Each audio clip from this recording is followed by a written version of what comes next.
Apa kabar anak-anak? Kembali lagi belajar bersama Ibu, Lois Juwita Lembu, Guru Mata Pelajaran Seni Budaya. Nah, kali ini materi kita tentang prosedur penerapan ragam hias pada bahan tekstil. Sebelum kita memulai pembelajaran pada hari ini, ada baiknya kita awali dengan nyanyi dan doa. Mari kita bernyanyi Garuda Pancasila. Garuda Pancasila, akulah pendukungmu, patriot proklamasi, sedia berperang untukmu. Pancasila dasar negara, rakyat hadir maupun sentosa, pribadi bangsaku. Ayo maju, ayo maju, maju, ayo maju, maju. Mari kita bersatu di dalam doa. Berdoa dimulai.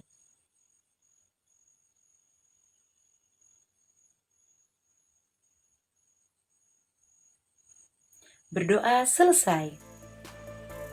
Nah, sebelumnya kita pernah belajar tentang ragam hias, yang dimana ragam hias memiliki bentuk-bentuk. Ada flora, fauna, geometris, dan figuratif. Nah, kali ini kita belajar ke tingkatan yang lebih lagi, yaitu prosedur penerapan ragam hias pada bahan tekstil.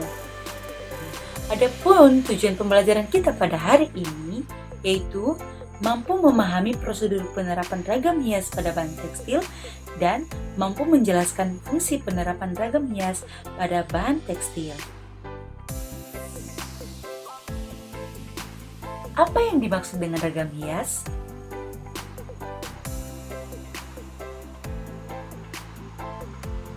Ragam hias menurut Kamus Besar Bahasa Indonesia berarti pola atau corak.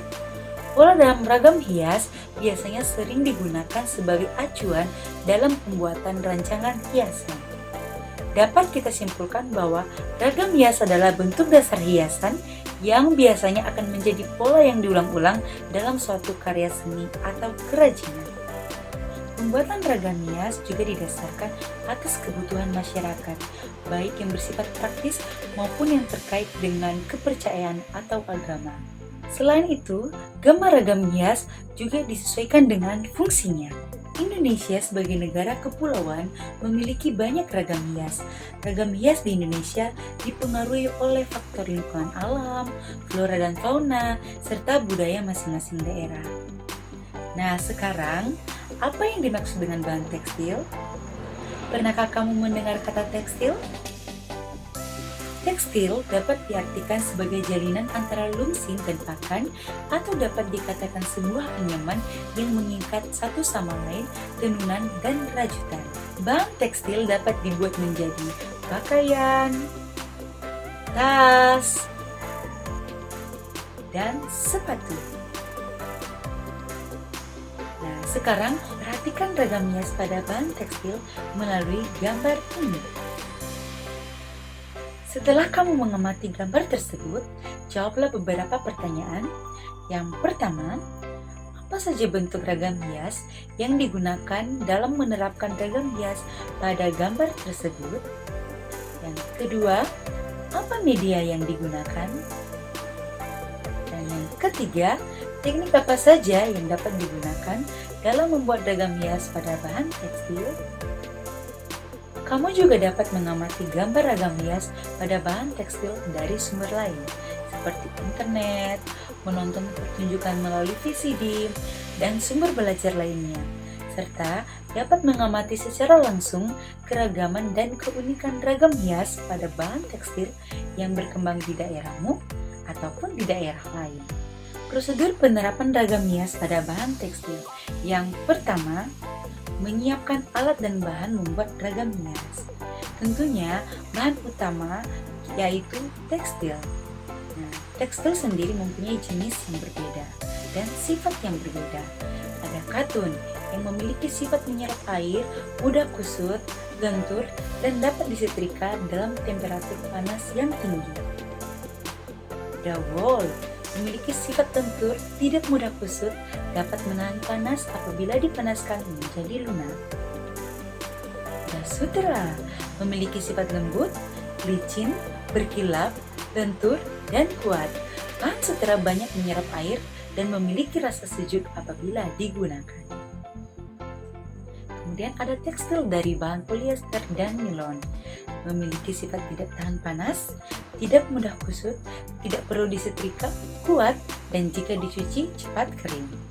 Dalam menerapkan ragam hias pada bahan tekstil, kita juga membutuhkan pewarna. Pewarna ada dua jenis, yang pertama pewarna alami dan yang kedua pewarna buatan. Pewarna alami dihasilkan dari ekstrak akar-akaran, daun, buah, kulit kayu, dan kayu. Pewarna alami misalnya sugar dan kesumba. Kemudian pewarna buatan.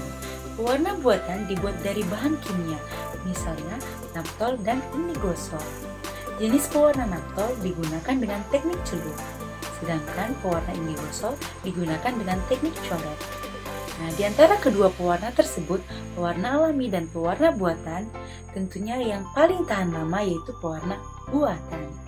Prosedur berikutnya yaitu memilih bentuk ragam hias sebagai objek berkarya.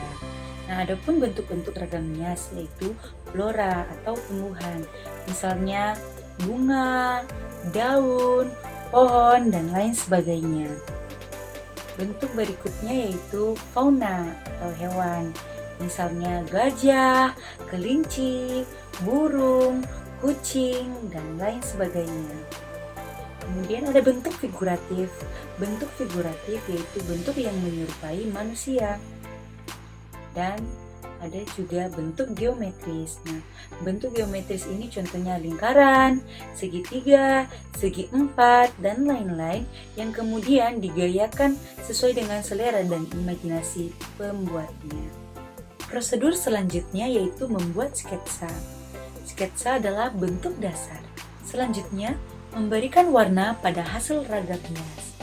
Perlu kita ketahui, dalam penerapan ragam hias pada bahan tekstil, kita dapat menggunakan berbagai teknik, yaitu membatik, menenun, menyulam, membordir, dan melukis. Penerapan ragam hias pada bahan tekstil juga mempunyai fungsi, di antaranya yaitu dapat menambah nilai-nilai estetika atau nilai-nilai keindahan pada sebuah karya kerajinan dari bahan tekstil. Nilai-nilai estetika dapat dihasilkan jika ragam hias yang dibuat pada bahan tekstil tersebut dapat menambah keindahan sehingga dapat dinikmati oleh orang banyak. Kedua, dapat menambah nilai ekonomis atau nilai jual produk. Jika ragam hias tersebut menghasilkan nilai estetika, tentu produk tersebut akan banyak diminati pembeli dan dapat menghasilkan keuntungan. 3. Menambah daya tarik pembeli. Sesuai dengan penjelasan sebelumnya, barang-barang yang indah akan banyak diminati oleh pembeli. 4. Menambah nilai seni pada produk. Artinya, barang yang mendapat sentuhan hiasan atau dihias akan terlihat fungsinya sebagai barang karya seni. Berikutnya, mewariskan kebudayaan dari proses pembuatannya. Artinya, apabila orang yang telah ahli dalam pembuatan ragam hias pada bahan tekstil, ada baiknya dapat menurunkan ilmu atau keahliannya pada teman-teman, anak, saudara, dan lain-lain. Berikut beberapa contoh penerapan ragam hias pada bahan tekstil dengan menggunakan teknik sulam oleh teman-teman kamu kelas 7 SMP Negeri 2 Sugaiado.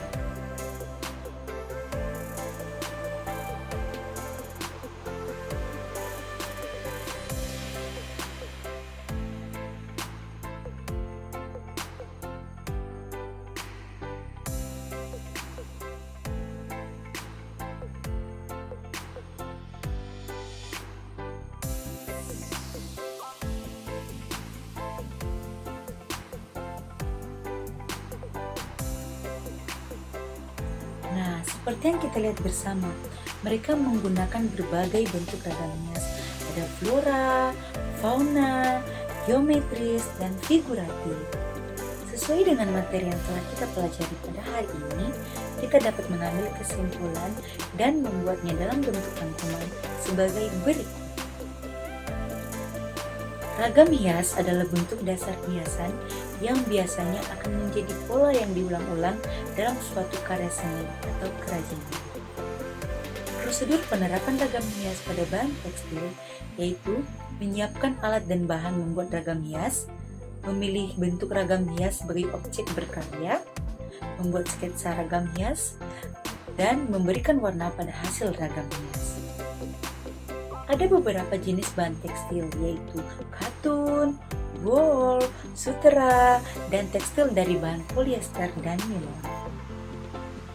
Bahan tekstil dapat diberi warna baik dari bahan pewarna alami maupun pewarna buatan. Ragam hias merupakan karya seni rupa yang dapat diambil dari bentuk-bentuk flora, fauna, geometris, dan figuratif. Penerapan ragam hias pada bahan tekstil dapat dilakukan dengan teknik membatik, menenun, membordir, menyulam, dan melukis. Nah, sebagai tugas kamu di rumah, supaya kamu lebih memahami lagi tentang ragam hias pada bahan tekstil, maka amatilah pakaian adat daerahmu dan identifikasi motif ragam hias yang digunakan. Kemudian, amatilah pakaian adat dari daerah lain dan identifikasi motif ragam hias yang digunakan. Nah, demikian pembelajaran kita pada hari ini. Semoga pembelajaran pada hari ini dapat anak-anak kami pahami dengan baik. Untuk mengakhiri pembelajaran kita hari ini, mari kita berdoa bersama. Berdoa dimulai.